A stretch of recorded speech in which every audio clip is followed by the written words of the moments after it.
The suitcase lay open on our bed, half packed with Daniel's things. I ran my fingers over his neatly folded shirts, the familiar scent of his cologne lingering on the fabric.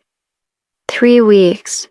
He'd be gone for 3 weeks on this business trip, the longest we'd been apart since our honeymoon 15 years ago. I glanced at the framed photo on our nightstand, Daniel and I on our wedding day, our 7-year-old son Ethan between us, all of us beaming with happiness.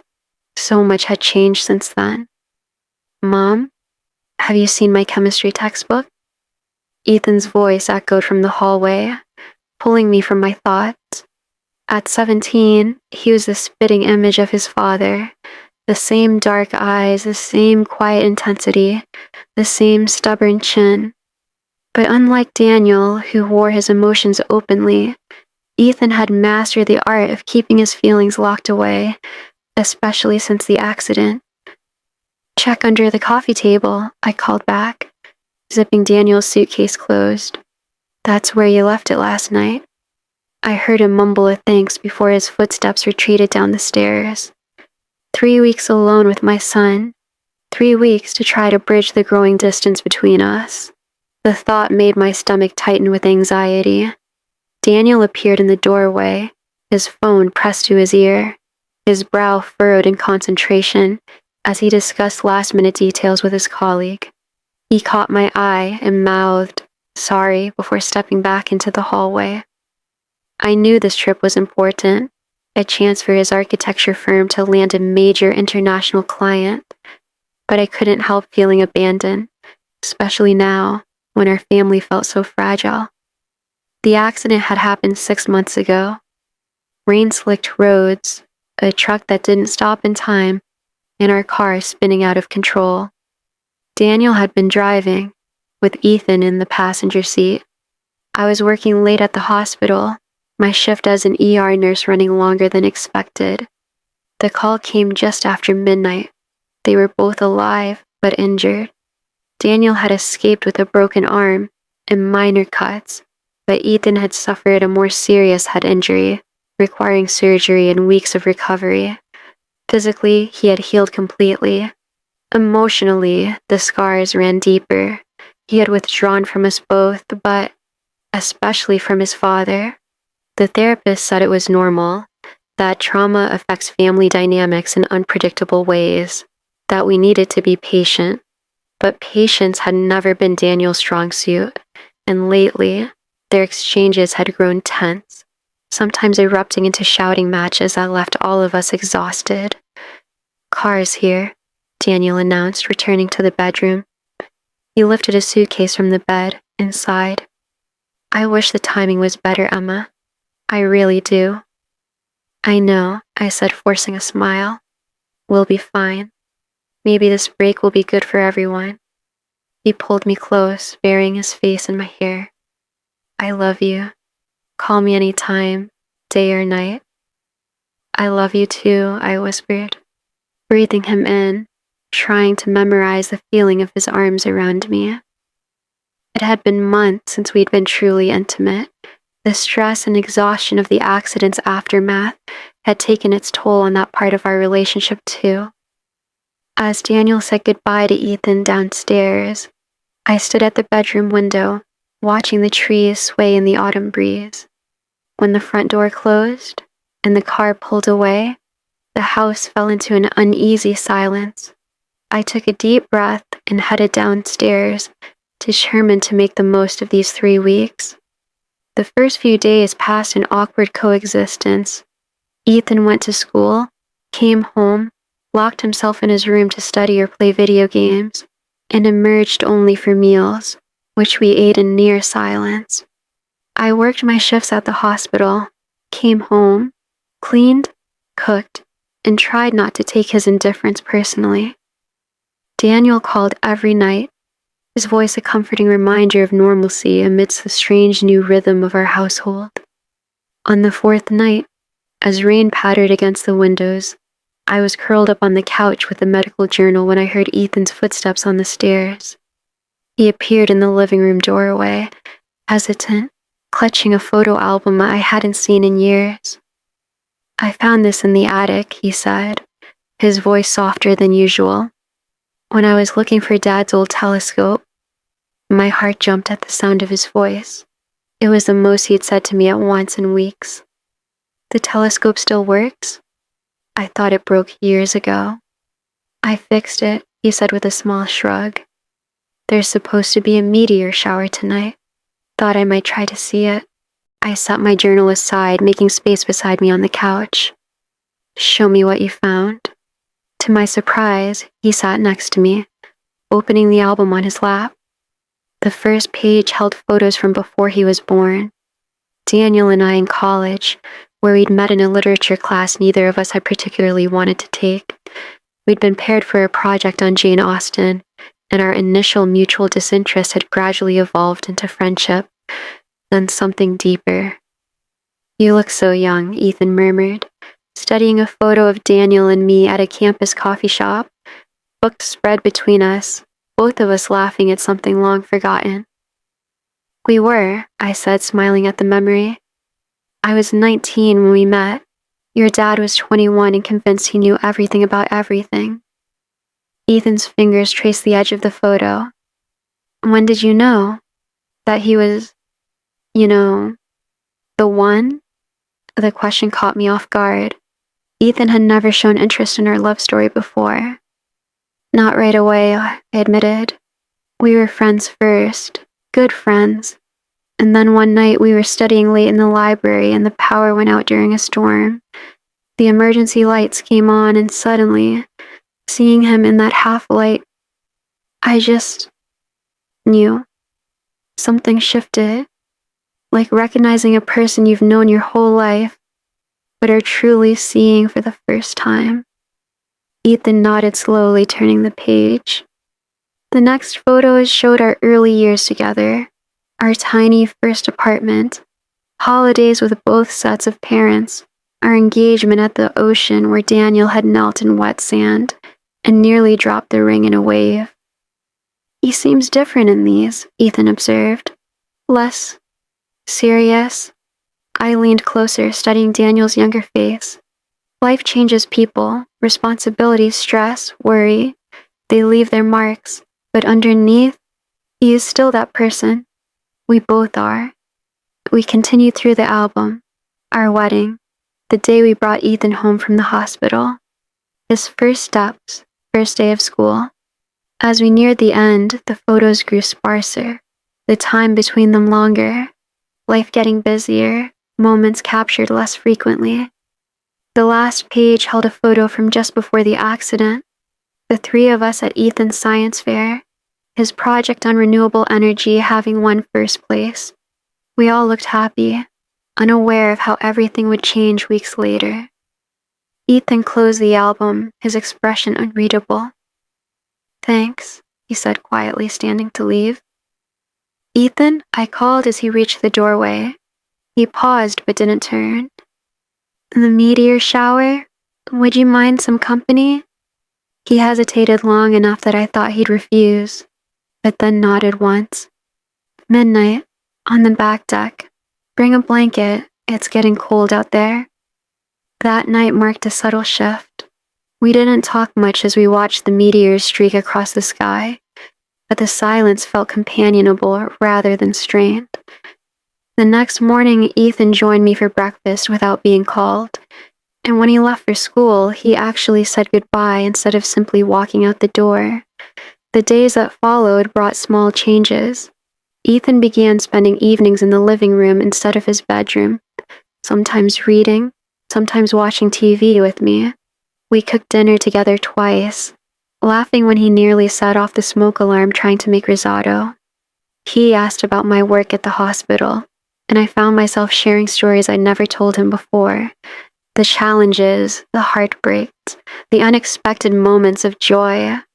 What we didn't talk about was the accident, or Daniel, or the way Ethan's relationship with his father had fractured. Whenever Daniel called, Ethan would retreat to his room, returning only after I'd hung up. I told myself to be patient, that healing takes time. But with each passing day of Daniel's absence, I felt increasingly torn between my husband and my son. Then came the night that changed everything. I was working the evening shift at the hospital when a multi-car pileup brought a wave of trauma patients to the ER. By the time I finished, it was well past midnight. My scrubs were blood-stained, and I was bone-tired. I drove home in a daze, looking forward to nothing more than a hot shower in my bed. The house was dark when I arrived, which wasn't unusual given the late hour. What was unusual was the trail of rose petals leading from the front door, through the living room, and up the stairs. Confused, I followed them to our bedroom door, which was slightly ajar, warm light spilling from inside. I pushed the door open slowly, unsure what to expect. The room was transformed. Dozens of candles flickered on every surface, casting a golden glow over the space. The bed was made with our best sheets, more rose petals scattered across the duvet. A bottle of wine and 2 glasses sat on the nightstand beside a plate of chocolate-covered strawberries. But what truly took my breath away was the card propped against the wine bottle, with Mom written on the envelope in Ethan's familiar scrawl. With shaking hands, I opened it. "Mom," it read, "I know things have been hard since the accident. I know I've been hard to live with. But looking through those old photos made me realize something. I've never seen Dad look at anyone the way he looks at you in those pictures. And I've never seen you smile the way you smile when you're with him. I miss that. I miss us." So I called Dad and asked him to come home early. He should be here any minute. Take a shower, put on something nice, and remember why you fell in love with him. Love, Ethan. P.S. Don't worry about me. I'm staying at Grandma's tonight. I already packed a bag. Tears blurred my vision as I read the note again.